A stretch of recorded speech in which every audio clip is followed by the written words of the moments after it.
Voilà, gloire au Seigneur. Amen. Amen. Gloire à Jésus. Ici, nous parlons que de Jésus. Nous parlons de celui qui est parfait. Nous parlons de celui qui est la perle de grand prix. Nous parlons de celui qui est éternel. Il est appelé dans la parole de Dieu, il est appelé au commencement était la parole. Il est la parole créatrice. Il est la parole faite chair. La parole était dans le ciel. Dieu est tout puissant. Et cette parole divine est venue. Et cette parole s'est faite chair. Elle a pris la forme d'un corps. Elle est venue comme un homme. La Bible dit que Christ est venu comme un simple homme. Il est venu comme un serviteur. Il aurait pu venir comme un roi. Car il est roi des rois. Mais il est venu comme un serviteur. Il est venu pour nous aimer. Amen. Il est venu pour nous délivrer. Alléluia. Il est venu pour apporter un sens à la vie de l'homme. Il est venu pour pouvoir nous montrer le chemin. C'était un homme qui avait dit ça. Jésus avait dit, je m'en vais et vous savez où est le chemin. Et l'homme a dit, mais Seigneur, comment pouvons-nous savoir où est le chemin? Tu nous dis que le chemin, on le connaît, mais non, où est le chemin? Et Jésus dit, si ma mémoire est bonne, je crois que c'était à Thomas, mais Thomas ou Philippe, dit, je suis le chemin. Amen. C'est moi le chemin. Si tu me suis, tu ne pourras pas te tromper. Ne prends pas des chemins. Jésus n'a pas dit, je suis un chemin. Non, non, non. Jésus a dit, je suis le chemin. Je suis la vie. Amen. Et nul, c'est-à-dire personne, ne va au ciel que par moi. Amen. Et ce soir, l'amour de Dieu, c'est que Dieu veut qu'un jour, toi, tu sois au ciel. Amen. C'est grandiose. Dieu il veut qu'un jour, moi, je sois avec lui au ciel. Mais je ne le mérite pas. Je ne mérite pas d'aller un jour au ciel. Je ne le mérite pas.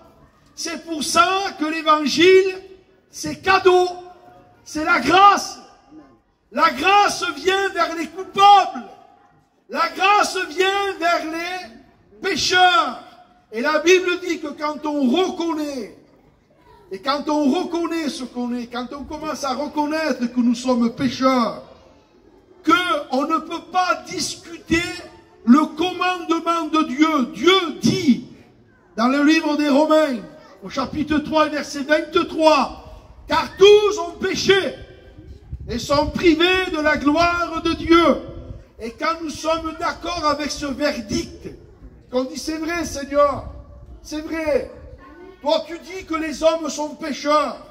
Tu dis que les hommes t'ont tourné le dos, que nous sommes tous coupables.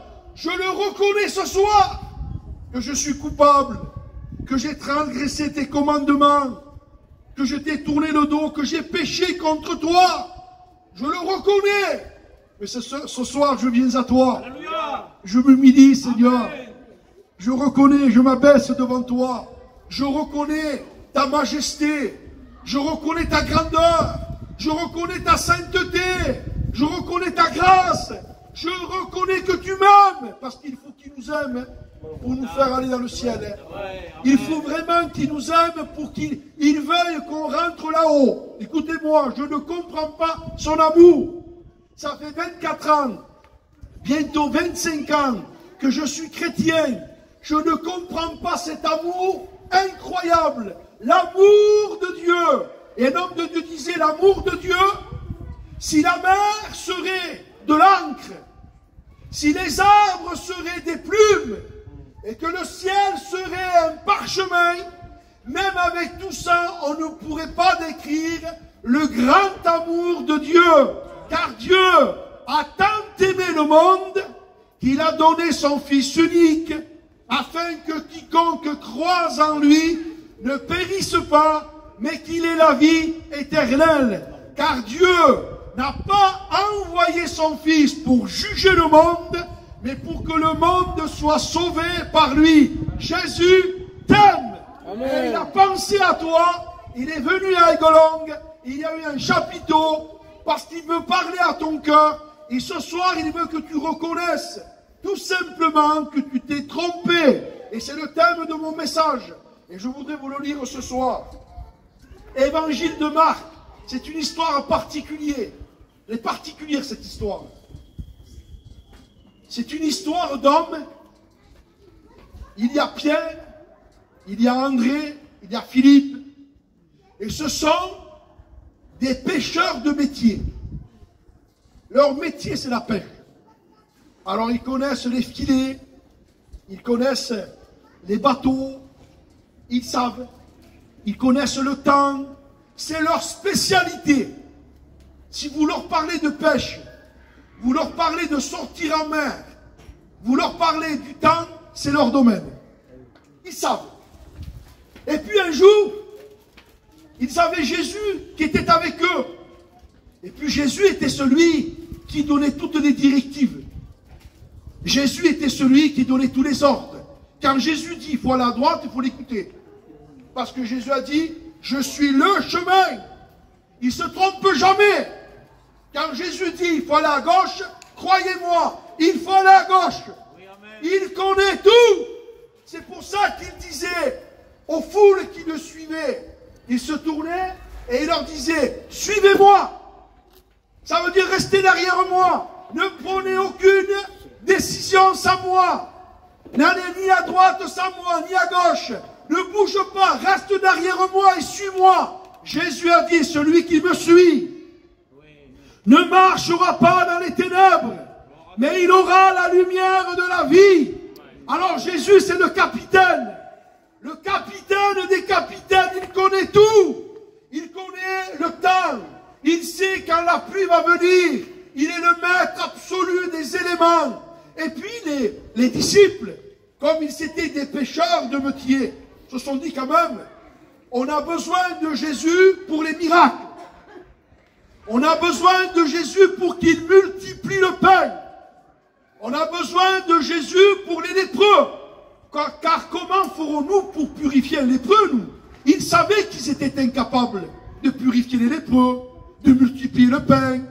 Ils étaient incapables, ils reconnaissaient leur incapacité. Et vous savez ce que c'est être béni? C'est quand on reconnaît constamment notre incapacité. C'est vrai. Être béni, c'est constamment reconnaître qu'on ne sait pas. Et que lui, c'est tout. Être béni, c'est reconnaître que sans lui, on se trompe. On va droit dans un mur. Sans lui, on ne peut pas s'en sortir. Mais là, les disciples se sont dit quand même, tant qu'on est sur la terre ferme, je comprends qu'on a besoin de Jésus. Mais là, Jésus, tu viens dans notre territoire à nous. Tu rentres dans notre élément à nous. Seigneur, on voudrait te faire rappeler que nous sommes des pêcheurs de métier, que toute notre vie, on a pêché le poisson. Oh Seigneur, si tu saurais comment on a vécu, l'expérience qu'on a, si tu saurais, il a dit ça, vous savez, ah j'ai vécu mon fils, si tu saurais, je sais. Un jour Jacques Gabin disait, je sais que je sais rien. Non, on ne sait rien. Mais eux se croyaient savoir. Et la Bible dit, si quelqu'un croit savoir quelque chose, c'est l'apôtre Paul qui dit ça. Il ne sait rien, il s'abuse lui-même. Et regardez ce qui va se passer. Ce même jour, sur le soir, et je bénis Dieu ce soir, ce même jour, ce jour-là, ce soir-là, je voudrais te citer ce texte.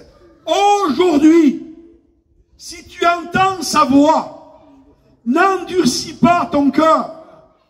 Ce même jour, sur le soir, Jésus leur dit, passons sur l'autre bord.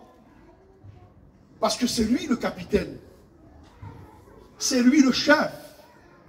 C'est lui le Dieu avec un grand D. Il est le Dieu des dieux. Le maître, le tout-puissant. Celui qui parle et qui crée les choses. Jésus dit avec sa voix puissante, d'amour, sa voix de chef, sa voix pleine de grâce, de compassion. Il leur dit, passons de l'autre bord. Et les disciples se disent, il faut l'écouter, hein. Parce que vous avez vu que quand on ne l'écoute pas, ça va mal. Vous savez pourquoi le monde va mal? Parce que les hommes n'écoutent pas Dieu. C'est vrai, c'est juste là. Alléluia. Le monde va mal parce que les hommes n'écoutent pas Dieu. Les hommes s'écoutent à eux. Les hommes se dirigent eux. Les hommes se décident eux. Et comme l'homme décide, choisit, il prévoit lui. Comme l'homme décide, comme l'homme croit qu'il peut se gérer et conduire et se gouverner, qu'est-ce qui se passe? Eh bien, les hommes vont subir des conséquences terribles et c'est ce qui va se passer. Jésus dit, passons de l'autre bord. Et les disciples vont faire une erreur terrible. Et regardez cette erreur.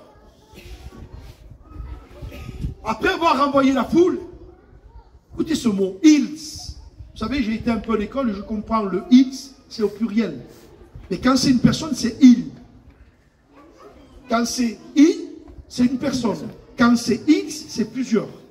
Et là, on comprend que Jésus a dit, passons de l'autre bord. Pendant qu'il renvoie la foule, Pierre, André, Philippe prennent le gouvernement.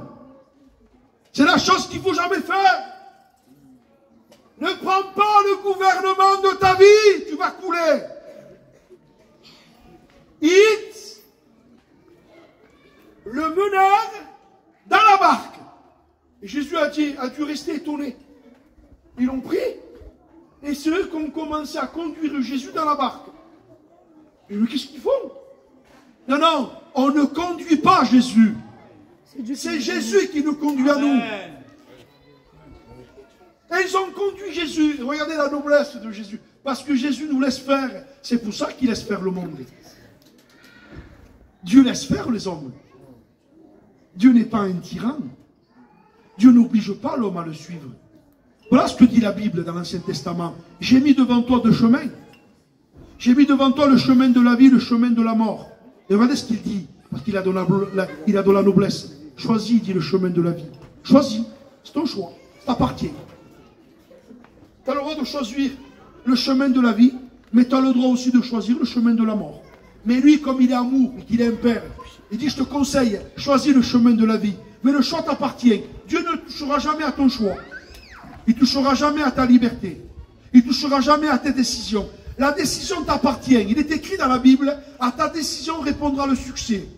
À ta bonne décision va répondre le succès. À ta mauvaise décision va répondre le drame, l'angoisse. C'est pour ça qu'il y a le drame, l'angoisse, l'alcool, la drogue, les divorces, la dépression, la peur, le suicide, et tout ce qui se passe dans le monde, le crime, le meurtre, et tout ce qu'il y a dans le monde, le vol, la calomnie, parce que les hommes ont choisi le chemin qui s'appelle le chemin du péché et de la désobéissance.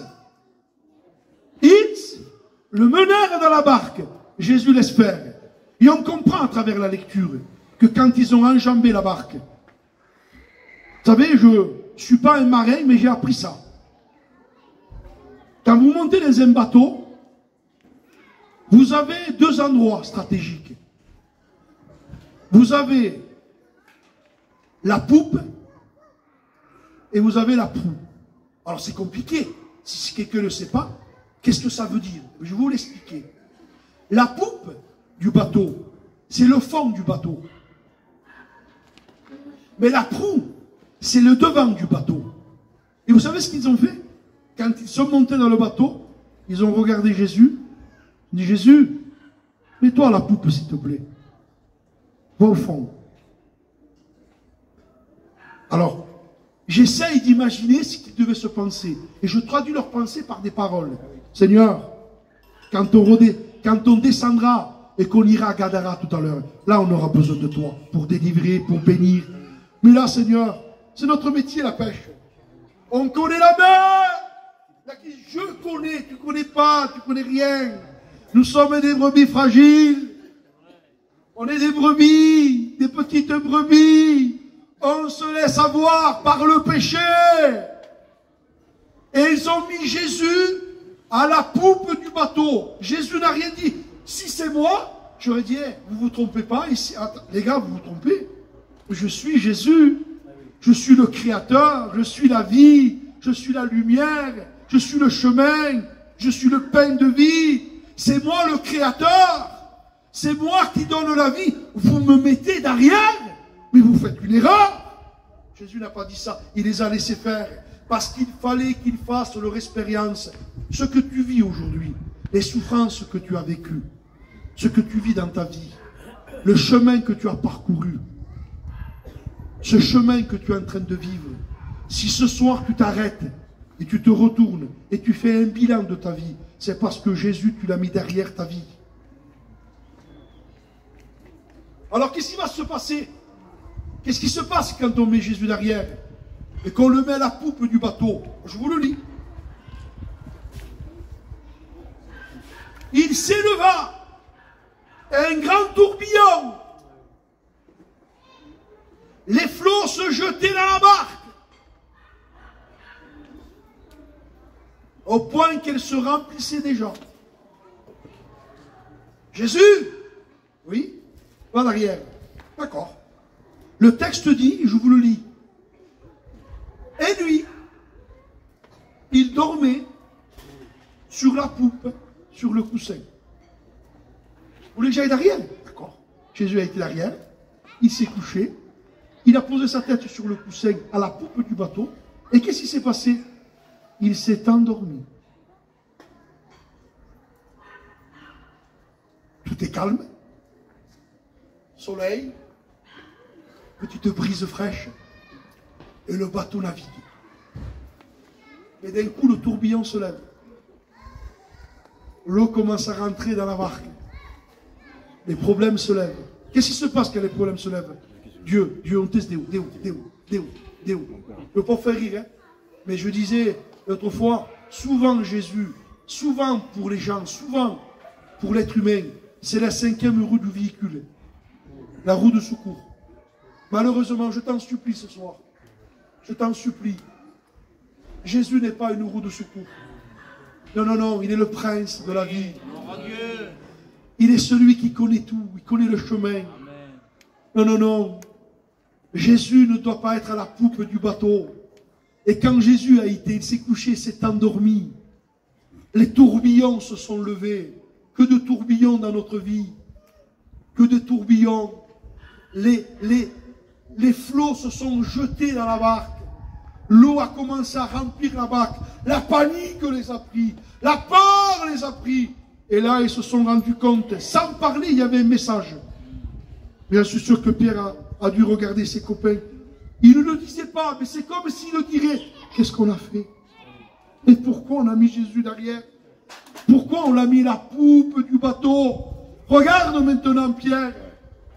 Regarde où on en est. Et ce soir, je voudrais vous dire, s'il y a quelqu'un qui pourrait se dire, mais c'est vrai, si j'en suis là, c'est parce que j'ai mis Dieu derrière ma vie. C'est parce que Dieu est derrière ma vie. Je lui ai tourné le dos, j'ai voulu vivre ma vie. J'ai voulu vivre ma vie sans lui. J'ai fait mes projets sans lui. J'ai mis Jésus au fond de ma vie. Et je croyais maîtriser les éléments. Je croyais maîtriser tout. Mais on ne maîtrise pas. Et voilà ce qui se passe. Et lui, il dormait. Et j'ai un texte que j'ai écrit qui se trouve dans l'évangile de Luc. Il n'y a que l'évangile de Luc qui nous révèle ce texte. Je l'ai là. Pendant qu'il naviguait, Jésus s'endormit.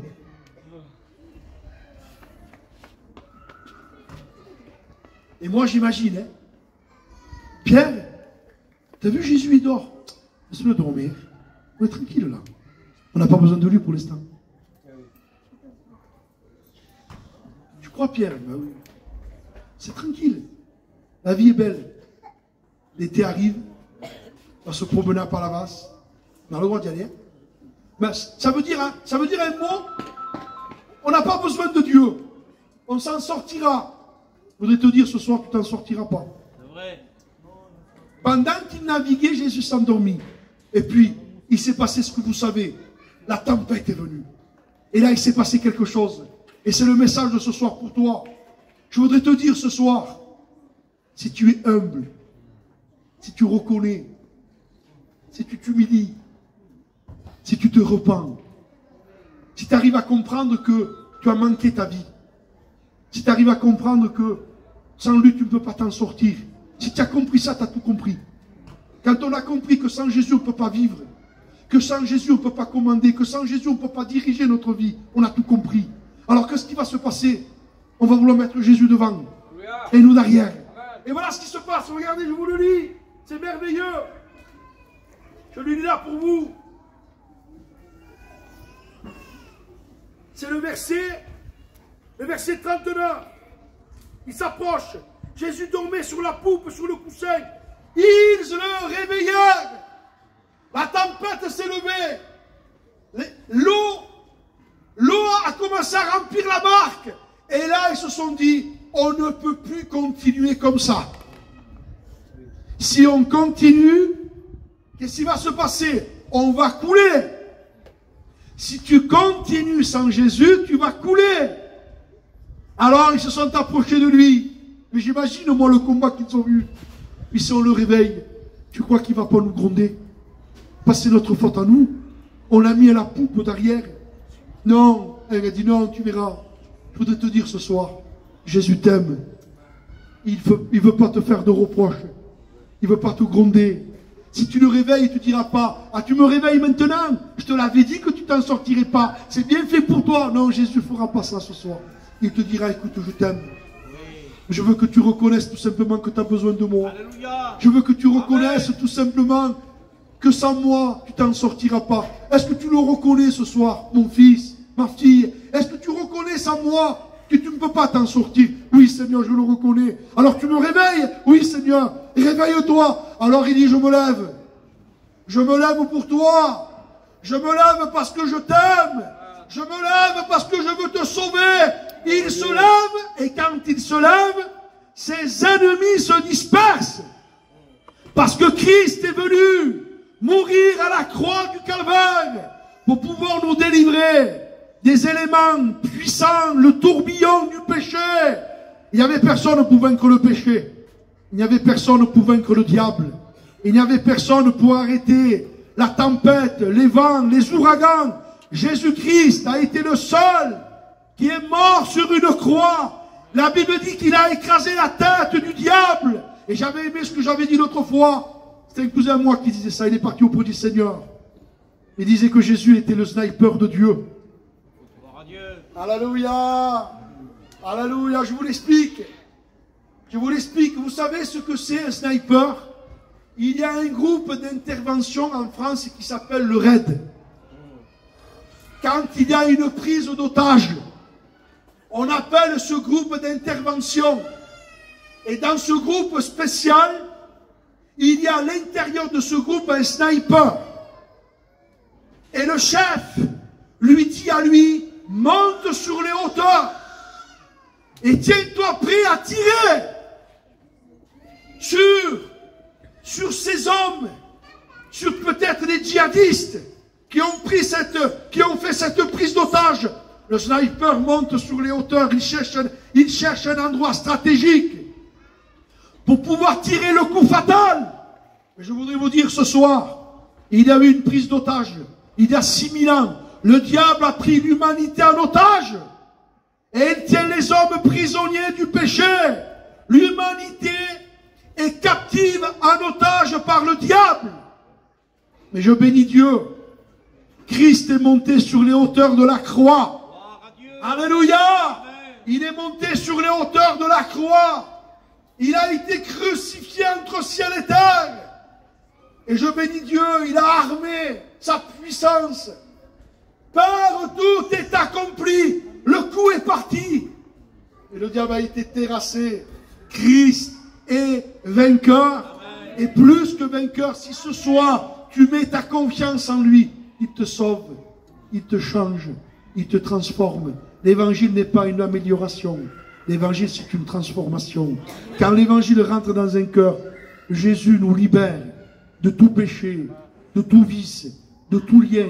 Il fait de nous une nouvelle création. J'aime ce texte. Il le réveillèrent. Dans ce texte-là, il y a tout. Il le réveillèrent, ça veut dire je reconnais que je me suis trompé. Je m'en vais avec Gagou, par exemple, je conduis. Et Gagou, ça te fait rien?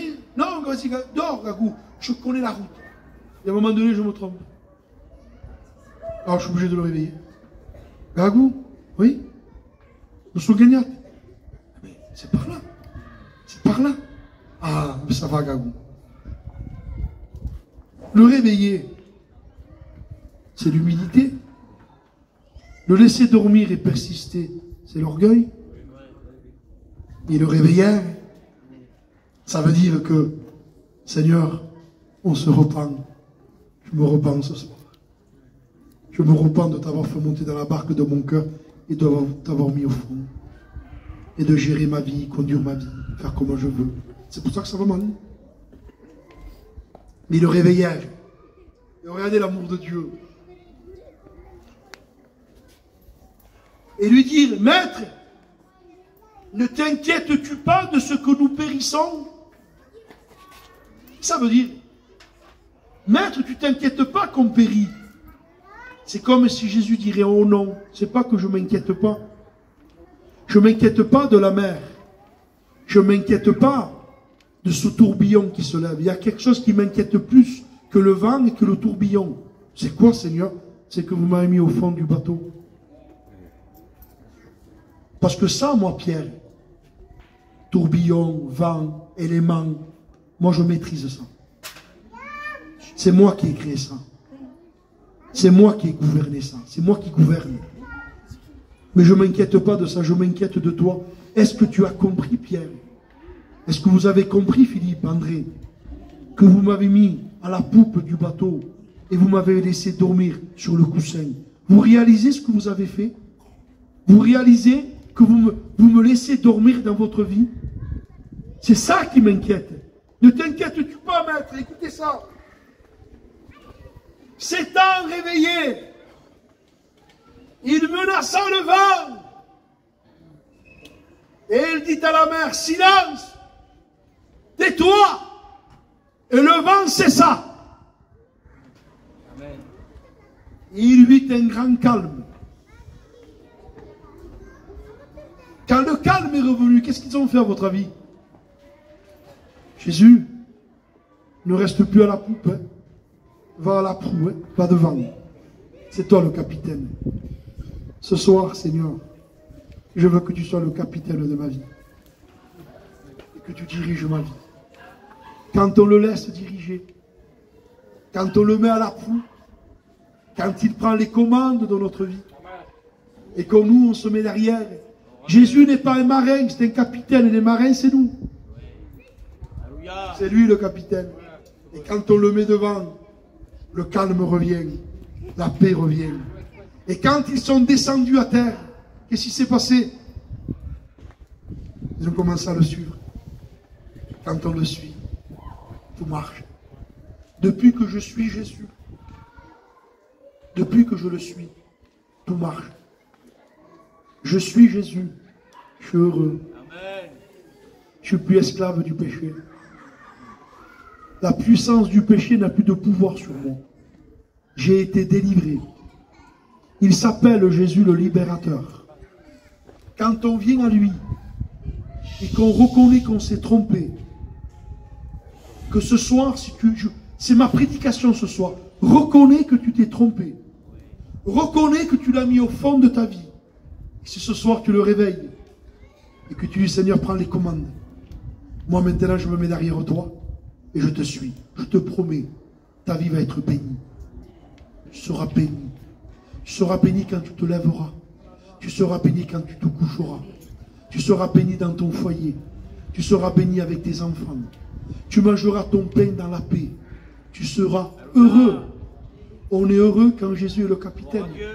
On est heureux quand lui prend le gouvernail et qu'il conduit notre vie. Amen. L'Éternel est mon berger. Je ne manquerai de rien. Il me fait reposer. Il me conduit. Et qu'est-ce qui se passe quand il me conduit? Il me restaure. Amen. Il me conduit, que c'est beau. Quand Dieu conduit un homme. C'est pour ça que ma vie, elle est bénie. C'est pour ça que les frères sont bénis. Un chrétien est béni quand Dieu conduit sa vie. Amen. Tu veux être béni? Amen. Tu voudrais être béni? Tu voudrais plus être sous l'esclavage du péché? Tu voudrais passer des ténèbres à la lumière? Tu voudrais passer de la puissance du diable à Dieu? Oui? Laisse Dieu te gouverner. Laisse Dieu devenir ton papa. Laisse Dieu devenir ton maître. Laisse Dieu devenir ton roi. Laisse Dieu devenir ton ami. Tiens-lui la main et suis-le. Amen. Et quand on le suit, tout prospère. Quand on le suit, tout réussit, tout marche. Je voudrais dire à mes frères et sœurs ce soir, peut-être à quelqu'un de baptisé, je ne sais pas, peut-être par un manque de vigilance, par un manque de prudence, ou peut-être par un manque d'un peu d'orgueil, en pensant qu'on allait s'en sortir. On a mis Jésus à la poupe du bateau, et on se rend compte que quand les vagues, tourbillons se lèvent, Seigneur, pardon, qu'est-ce que j'ai fait?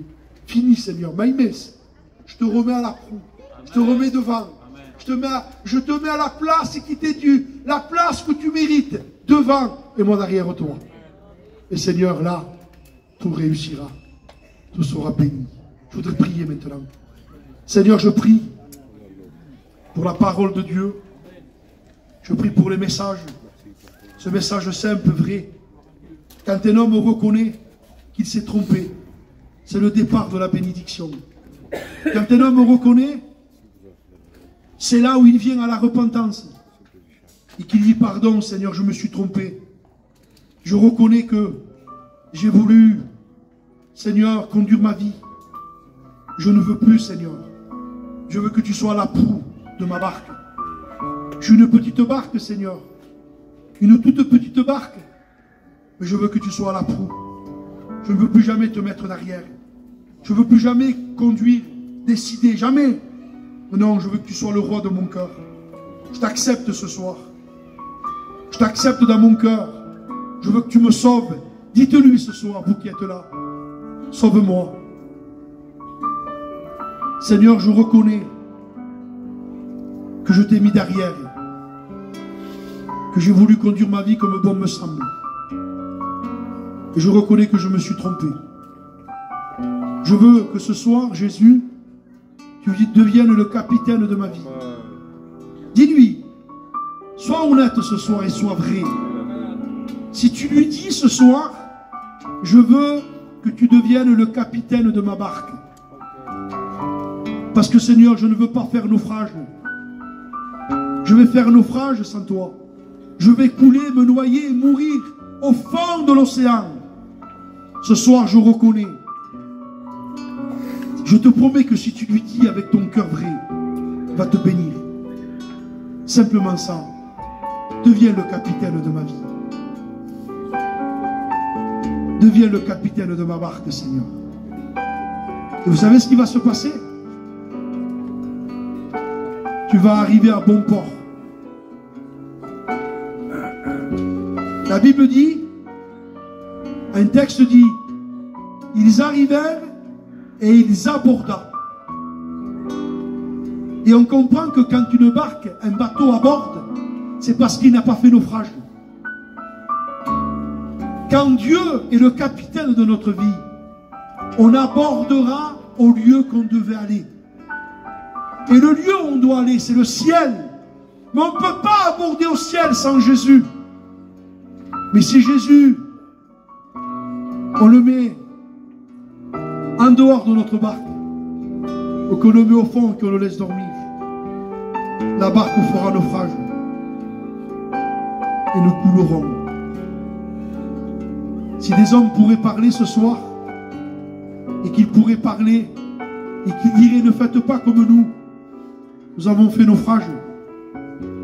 Si Pilate pourrait parler ce soir, il dirait ne faites pas comme moi, j'ai fait naufrage.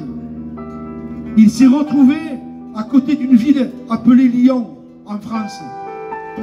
Quand Pilate s'était lavé les mains et qu'il n'avait pas voulu que Jésus règne dans sa vie, il n'avait pas voulu que Jésus soit le capitaine. Il avait rejeté Jésus. pour garder sa place de gouverneur, pour garder sa place de roi, de gouvernant. L'histoire dit qu'il s'est retrouvé à côté d'un petit village à Lyon. Et un jour, ses soldats le cherchaient. Et ces soldats l'ont trouvé au bord d'un fleuve. Il était à genoux. Il plongeait ses mains dans l'eau. Et il pleurait, il criait, il disait: je suis innocent. Je suis innocent du sang de ce juste. Je suis innocent du sang de ce juste. Il en a fait une dépression. Et l'histoire dit que Pilate est mort fou. On fait naufrage sans Jésus. On fait naufrage. Hérode, il a fait naufrage. Alexandre le Grand, il a fait naufrage. Les hommes qui n'ont pas Jésus dans leur vie, les hommes qui ne sont pas dans la barque de la vie d'un homme, font naufrage. Mais Jésus veut se lever ce soir. Il veut dire par sa parole puissante: silence, tais-toi. Le vent, la mer, tout s'est calmé. Et là tu comprendras. Et tu comprends ce soir qu'il faut qu'il soit le capitaine. Je voudrais faire un appel. Et nous terminons la réunion dans la paix. Est-ce que quelqu'un ce soir, un homme, une femme, de courage, en se levant, voudrait dire au fond de son cœur: je me lève parce que je reconnais que je me suis trompé. Je veux que Jésus devienne le capitaine de ma vie. Je accepte Jésus comme mon roi et mon gouverneur. Si quelqu'un veut le faire, lève-toi.